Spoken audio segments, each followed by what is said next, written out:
Leonard Graves slammed my laptop shut, the sound echoing like a gavel striking down a final verdict. His voice was sharp, triumphant, and cruelly loud in the glass-walled boardroom. Lyra Draven, you're finished here. I just saved this company $87 million. Without you. For a moment, the air froze. My hands still rested on the table, but my world had tilted. 17 years of loyalty, erased in a sentence that wasn't about performance, integrity, or skill. It was about a number he thought made him look like a hero. I felt the weight of eyes around the table. Senior executives, some of whom I had mentored when they were fresh recruits, shifted uncomfortably in their leather chairs. No one spoke. No one defended me. In Leonard's performance, they were the silent audience, and I was the spectacle, stripped of dignity in front of the very people whose success had been built on my work. I wasn't the type to chase headlines. My victories were quieter, hidden clauses in multi-million-dollar contracts, safeguards against lawsuits, frameworks that kept Halverson Dynamics safe when competitors stumbled. I was the scaffolding no one admired, but everyone relied on. While Leonard craved the spotlight, I spent nights combing through fine print, protecting the company from risks it never even knew existed. That was the difference between us. I measured success in stability, in long-term trust. Leonard measured it in applause, in how many zeros he could slash from a budget slide to impress the board, where I saw the invisible threads that held an empire together. He saw only expenses to cut. And now, he had cut me. He leaned back, satisfied, as if my humiliation were the grand finale to his show. The board deserves to know we're leaner, stronger, and smarter, he boasted. Stronger, I thought bitterly, by hollowing out its foundation. As I sat in silence, the memory surfaced. His signature, hastily scrawled across a compliance document I had drafted. He hadn't read it. He never did. He had signed away more than he realized. The irony struck me like a quiet revelation. Leonard believed he had won, but in the fine print he dismissed so easily. His downfall was already waiting. The boardroom door clicked shut behind me, but the echo of Leonard's words still rang in my ears. My legs carried me down the hallway, though I wasn't entirely sure how. Each step felt mechanical, as if my body moved on instinct while my mind tried to make sense of the humiliation I had just endured. 17 years ended, not with gratitude or dignity, but with a boast about 87 million saved. I pushed open the door to my office, a place that had once felt like a sanctuary. Now it was a crime scene, and I was the one being escorted out without handcuffs. My hands trembled slightly as I reached for the cardboard box that someone from facilities had left leaning against the wall. Like they had been expecting this moment before I did, I started to pack. Files, notebooks, a framed photo of my father smiling at my college graduation. Each item felt heavier than it should, as though it carried the weight of the years I had poured into Halverson Dynamics. My desk had been my second home. The late-night takeout containers I tossed away, the stack of airline tickets from red-eye flights, the pen I chewed through every budget season, they all whispered back fragments of my life that suddenly felt cheapened. At the center of the desk sat my wristwatch, a polished silver band, engraved with 15 years of service. It had been given to me in that same boardroom, with polite applause and a forced smile from Leonard as he handed it over. I had worn it every day since, a quiet reminder that loyalty was worth something. Today, that reminder felt like a cruel joke. I took it off and placed it gently on the desk. It didn't belong to me anymore. It belonged to the company that had stripped my name from its future with one smug announcement. As I carried the box down the hall, eyes followed me. Some pretended not to notice, ducking into offices or fiddling with their phones. Others let their gazes linger too long, filled with the kind of pity that stung more than silence. I could almost hear their thoughts. That's Lyra Draven, the architect. If they can discard her, what chance do we have? I kept my head high, Even as my chest tightened with each step, the humiliation was sharp, but I would not give Leonard the satisfaction of seeing me break. Then, just as I passed the row of junior analysts, a hand slipped something into my box. I looked down, startled, and saw a folded piece of paper resting on top of my notebooks. When I opened it, I found 5 words scrawled in quick, nervous handwriting. "You're the reason we're still standing." The words blurred for a moment as tears threatened to rise. I blinked them back, forcing composure. It was only a scrap of paper, but in that fragile moment, it felt like the lifeline I hadn't known I needed. I sat in the quiet of my living room that night, the cardboard box of my belongings resting on the coffee table like a coffin for 17 years of my life. Every object inside was ordinary: a pen, a notebook, a photograph. But together, they formed a mosaic of a career built on sacrifice. I thought back to the nights when my son's birthday candles were blown out without me at the table, my voice joining only through a grainy video call from a hotel room. His face had always been forgiving, but the hurt lingered in his eyes. There were the endless red-eye flights, the kind that left my body aching and my mind fogged. Yet I would walk into meetings across time zones and negotiate like my life depended on it. In many ways, it did. Promotions, contracts, the quiet nods of respect from board members, all of it was earned on the back of sleep deprivation and loneliness. And then there was my father. I will never forget the day the call came. He was slipping away in a hospital bed, and my family begged me to come home. But I was in Brussels, locked in a negotiation that Leonard himself had demanded be won at all costs. I signed the contract, shook hands, and by the time I boarded the plane back, my father was gone. The memory is a weight I carry still, a debt that no paycheck or plaque could ever repay. That was my reality. Years traded for loyalty, family moments exchanged for corporate victories. And yet Leonard Graves, with his perfect smile and expensive suits, moved through the world differently. He thrived in press conferences, where flashing cameras captured him shaking hands with investors. He fed on applause, headlines, and the illusion of brilliance. To him, numbers on a screen were proof of greatness, not the sleepless nights or invisible scaffolding that kept those numbers from collapsing. The contrast between us burned deeper with every memory. I had given flesh and blood, he had given sound bites, and now, he had humiliated me with a flourish, turning my dismissal into his victory speech. But as I sat in silence, one thought rose above the ache of regret. Months earlier, I had built what I called the domino clause. It was a web of safeguards buried deep in the contracts, designed not to sabotage, but to protect. If oversight was stripped, if compliance was bypassed, the chain would trigger penalties no one could stop. It was my insurance against reckless leadership, and Leonard had dismissed it as needless complexity.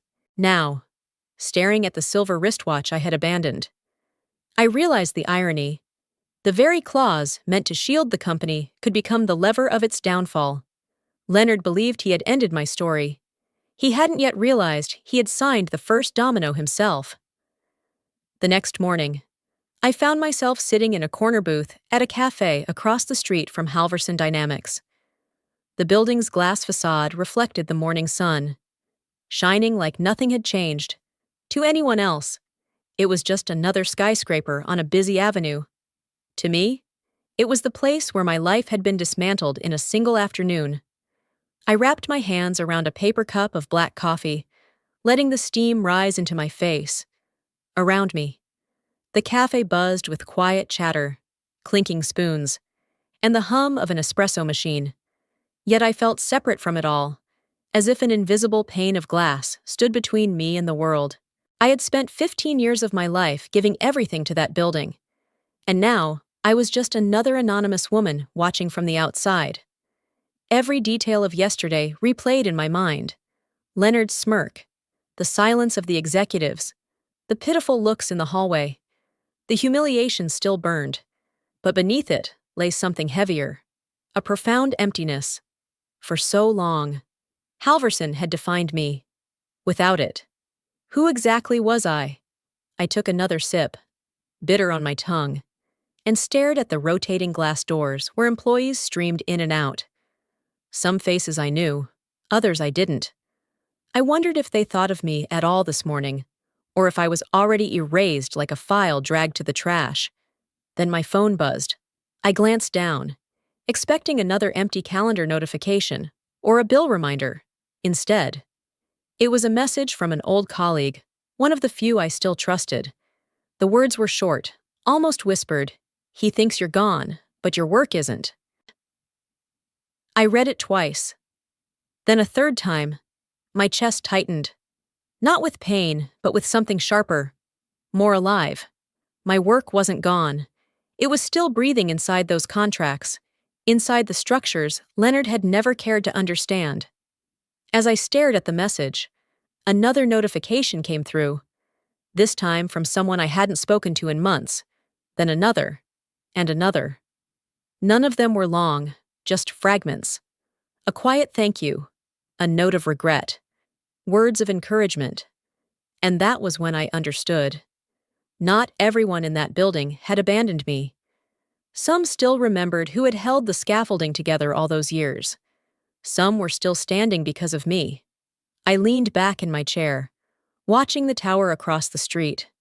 The loneliness didn't vanish, but it shifted. For the first time since Leonard slammed my laptop shut, I felt the faintest stirrings of something beyond humiliation. They thought they had silenced me. They hadn't realized that, even in absence, my presence lingered. The threads I had woven into Halverson dynamics were still there, and Leonard was walking straight into them. The headline hit me before the coffee cooled. Halverson CEO saves company $87 million, a new era of sustainable growth. I stared at the screen of my phone, the bold letters blurring for a moment before they cut straight through me. There was Leonard Graves, smiling for the cameras, his navy suit perfectly pressed, his words rehearsed like lines from a play. He was giving interviews now, basking in the spotlight, talking about efficiency and streamlined futures, as though gutting my position was not just smart, it was noble. I set my cup down harder than I intended, the porcelain clinking against the saucer. Around me, the cafe was alive with small talk and the hiss of milk steamers. But for me, the noise dimmed. Reading his words felt like a knife twisted deeper into a wound that was already raw. 15 years of sacrifice had been reduced to a headline celebrating him. All the contracts I had secured, the compliance walls I had built, the crises I had quietly prevented, they were invisible now. Leonard stood on a stage made of my labor, and the world applauded him as if he had erected it all himself. I scrolled down, reading his quotes with growing fury. "We are leaner, stronger, and more adaptable than ever. This is the path to a sustainable future." Stronger? I wanted to laugh. The only strength Leonard knew was applause. He never read the fine print. He never understood the fragile systems that kept our empire upright. To him, it was all numbers on a screen, clean and simple, stripped of the blood and bone that held them together. My jaw tightened. I could feel the anger pressing against the walls I had built inside me. But I forced myself to breathe slowly. Losing control was what Leonard would want, to prove he was right, that I was expendable. So I stayed still, the quiet exterior masking the storm underneath. Then my phone buzzed again. A new email slid into my inbox. Subject line flagged urgent. I hesitated before opening it, expecting another insult in the form of a news alert. But it wasn't from a journalist. It was from a partner overseas, one of our most critical suppliers. Compliance signature missing. Contract suspended until clarification. I read it twice, my heart beginning to pound for reasons very different than rage. The name on the email was familiar, a firm we had spent years securing. They weren't asking Leonard for answers. They were asking me. In that moment, the bitterness of the article faded into something sharper, colder. Leonard could strut on camera all he wanted. But beneath the spotlight, cracks were already forming. The scaffolding he thought he could discard wasn't gone. It was simply waiting for the weight to shift. I closed my eyes. The echo of his words still in my ears. A sustainable future. He had no idea how unsustainable his empire truly was. The morning light filtered through the cafe windows. But it carried no warmth for me. I sat at my usual corner table, phone beside my coffee, trying to steady myself. Every hour since the article about Leonard had gone live, my inbox had filled with congratulatory press clippings celebrating him as the visionary who had saved the company $87 million. Each headline felt like another stone pressed onto my chest. But that morning was different. Something in the air felt charged, like the silence before a storm. I checked the time. 9:13 a.m. My pulse quickened. I knew the contracts better than anyone. I knew what was about to happen. The domino clause I had written months earlier wasn't sabotage. It was a safeguard.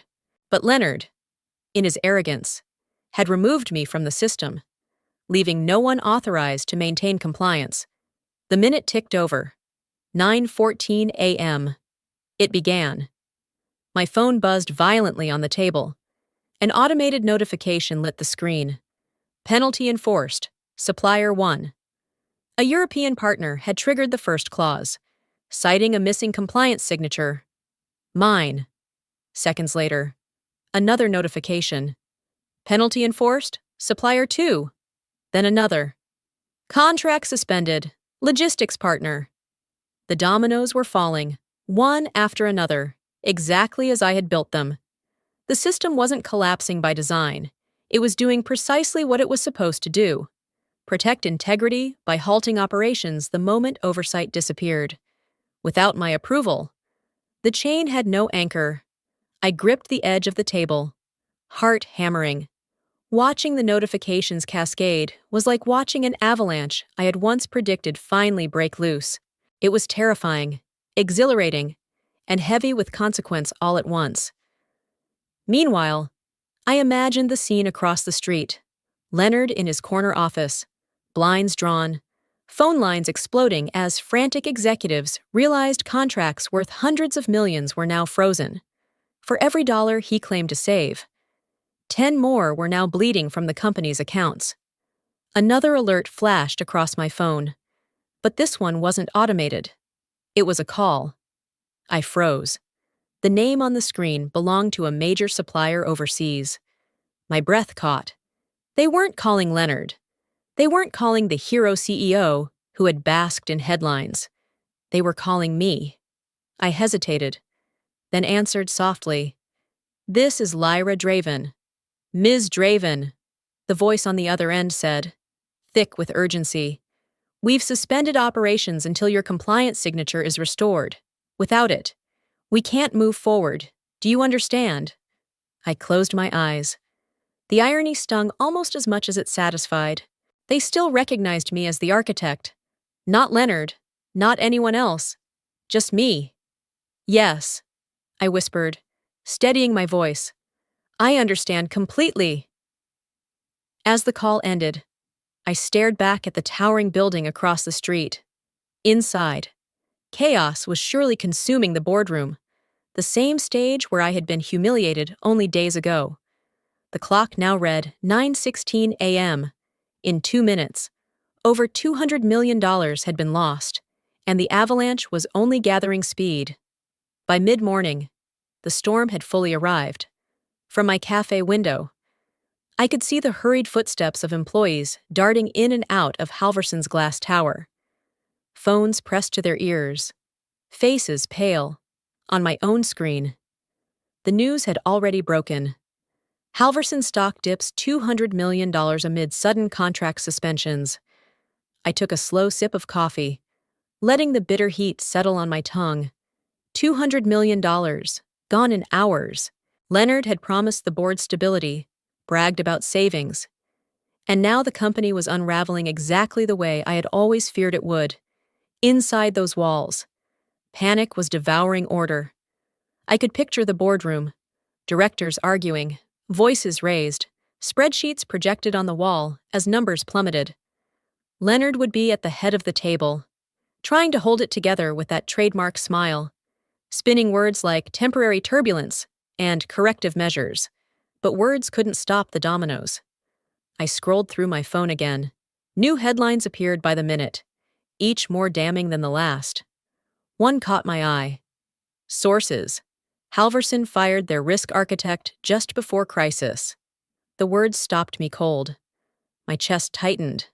Not with fear, but with an odd, quiet vindication. So the truth was leaking. Someone inside had spoken to the press, and my absence was no longer a secret. Leonard's triumph was unraveling in public. I leaned back, watching the tower across the street. There was no satisfaction in seeing colleagues suffer, no joy in watching employees scramble to contain the damage. But there was a strange peace in knowing that the silence I had endured in that boardroom was no longer protecting him. The humiliation I had been forced to swallow was now shifting to his plate. The phone buzzed again. This time it wasn't a supplier. It was a private number. I hesitated before answering, lowering my voice. Lyra Draven. There was a pause on the line. Then a voice I recognized, a member of the board. He spoke quietly, as though afraid to be overheard. Lyra, is it true? Did Leonard actually remove you? Were you the one overseeing compliance on these contracts? I closed my eyes for a moment. The irony of it struck hard. They hadn't asked Leonard. They had come to me, the woman who was supposed to be erased. Yes, I said evenly. I was the one. A heavy sigh crackled through the phone. Then God help us. Because he never mentioned it. We're sitting here with chaos on every screen, and the only name coming up in every clause is yours. I said nothing more. I didn't need to. The truth was already louder than my voice. When the call ended, I set the phone down and folded my hands around the coffee cup once more. The city outside moved at its usual pace, but across the street, the empire was burning from the inside, and for the first time in days, I felt perfectly calm. By early afternoon, the headlines had shifted from questions to declarations. Halverson stock plummets, market value falls off a cliff. Suppliers freeze deals amid compliance chaos. The numbers scrolled across the bottom of every financial channel, red arrows pointing straight down. Halverson shares weren't just declining, they were in freefall, tumbling minute by minute, wiping away billions in market confidence. I watched it unfold from my seat in the cafe. My phone propped up against the sugar jar as I refreshed the stock ticker. Where panic would have once surged through me, I felt something startlingly different. A slow, steady wave of relief. For years, I had carried the weight of responsibility like a second skin. Every time I boarded a plane to negotiate a contract, every clause I buried deep into an agreement, it had all been for one reason: to prevent exactly this kind of disaster. Now, stripped of my title, I no longer had to bear the crushing silence of being the only one who understood the stakes. The collapse wasn't my burden anymore. It was Leonard's. Across the street, the Halverson building looked the same: gleaming glass, polished steel, but I imagined the chaos inside. Frantic phone calls, board members screaming, legal teams scrambling to stop the bleeding. Their empire was unraveling in real time, and no slick press conference could contain it. Suppliers that had once fought for contracts with Halverson were now backing away. I received screenshots from old colleagues, internal memos confirming that logistics partners had suspended operations. Production lines were stalling. Deliveries were frozen at docks. The dominoes had not just tipped, they had crushed the entire chain. I leaned back in my chair, exhaling slowly. The bitterness of the past few days was still there, but now it mingled with something gentler. For the first time, I felt free of the weight I had carried for 15 years. Watching Leonard's empire collapse wasn't about revenge anymore. It was simply truth catching up. Then my phone buzzed again. this time with a number I didn't recognize. I hesitated before answering. "Ms. Draven?" a confident voice asked on the other end. "This is Carter from Arcturus Global." My pulse quickened. Arcturus Global, one of Halverson's fiercest competitors. "I'll keep this short," he continued. "We've been following the news. What happened to Halverson is tragic but predictable. We value what they threw away. We'd like to meet." The words hung in the air, sharp and undeniable. They weren't calling Leonard. They weren't chasing the man plastered across headlines hours ago. They were calling me. I swallowed, my fingers tightening around the phone. Relief deepened into something stronger. Vindication. "Send me the details," I said quietly. "I'll listen." When the call ended, I glanced back at Halverson's tower. For years, I had given it everything, and it had discarded me like spare change. Now, others saw what Leonard never could. My worth wasn't in saving him. It was in knowing he could never survive without what I had built. The call came just as the markets closed. My phone lit up with a number I hadn't seen before, but I recognized the desperation behind it before I even answered. "Lyra?" Leonard's voice cracked through the line, stripped of its usual polish. "Listen to me. We need you back. Just for today. Just to sign off on the compliance chain. We can renegotiate your role later. But right now, the company is bleeding out." I sat there in silence, letting his words tumble over themselves. The man who had paraded me out of the boardroom, bragging about saving $87 million, was now begging for the very oversight he had dismissed. "You don't understand what's happening," he pressed on, his voice growing frantic. "Contracts are frozen. Shipments stopped. The board is threatening me with removal. You're the only one who can unlock this. I'll give you whatever you want. Your title back. Your salary doubled. Just, please." I closed my eyes, steadying my breath. For 15 years, I had carried his blind spots, patched the holes he never saw, and kept the empire standing while he soaked up applause. Now the scaffolding had fallen away, and he finally understood what it meant to stand alone. My reply was quiet, but firm enough to cut through his pleading. "You removed me. The system recognized it." There was a pause, the kind that stretches like a chasm. Then his voice cracked, raw and frantic. "Lyra, please think of the company. Think of the people." But I ended the call. I stared at the phone for a moment, my hand steady, my heart calm.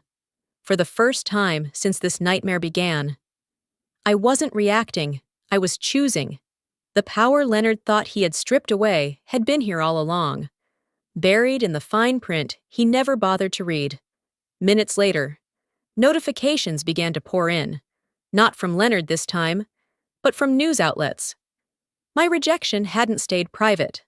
The call had been recorded, leaked, and already spinning across financial networks. Exclusive: Halverson CEO begs fired executive to save contracts. Draven refuses. Company crisis deepens. I could imagine the boardroom erupting as journalists replayed Leonard's broken pleas on loop. The same directors who had sat in silence while I was humiliated were now watching their visionary leader beg for the woman he had discarded. Across the cafe, the television mounted on the wall played the clip with bold captions. Customers glanced up, some shaking their heads, others laughing at the irony. Leonard Graves, the man who built his image on confidence and control, had been stripped bare for the world to see. I lifted my cup of coffee, savoring the quiet steadiness in my chest. I hadn't shouted. I hadn't sought revenge and anger. I had simply said the truth, and the truth had done what arrogance never could. It silenced Leonard Graves. By the end of the week, the numbers were impossible to hide. Halverson Dynamics had lost $600 million in market value. Contracts were frozen across continents. Suppliers demanded penalties, and investors fled in droves. The board of directors had no choice. They convened in a closed-door session and voted Leonard Graves out, The headlines were merciless. CEO who signed his own downfall. From hero to liability, Graves forced to resign after compliance collapse. The same media outlets that had celebrated him days before now dismantled his image piece by piece. His arrogance had been exposed for what it was: recklessness dressed in a suit. I sat in the same cafe, where I had watched everything unfold, my coffee cooling in front of me. My phone buzzed once more. This time, the message was short, but it pierced deeper than any headline. For every worker they underestimated, you proved them wrong. I stared at the words, my throat tightening. It wasn't revenge I felt, not even triumph. It was release, for 15 years. I had carried a burden in silence. Now the silence was broken, and the weight was gone. Then came the final twist. An offer letter slid into my inbox from Arcturus Global, Halverson's fiercest rival. They wanted me as a senior advisor, with full authority to reshape their compliance strategy.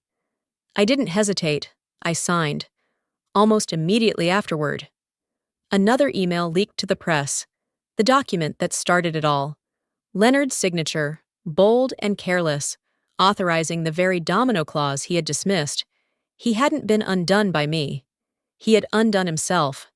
I leaned back, watching the tower across the street as the sun dipped lower. For the first time in years, I felt light. Not victorious, not vindictive, just free. Justice didn't come from shouting. It came from letting the truth do its work. And sometimes, the sharpest revenge is silence. If you've ever seen arrogance collapse under its own weight, you know how satisfying justice can be. What do you think? Was this downfall deserved? Leave your thoughts in the comments. Like this story if it spoke to you. Share it with someone who needs the reminder. And don't forget to subscribe for more stories of workplace injustice and unexpected revenge.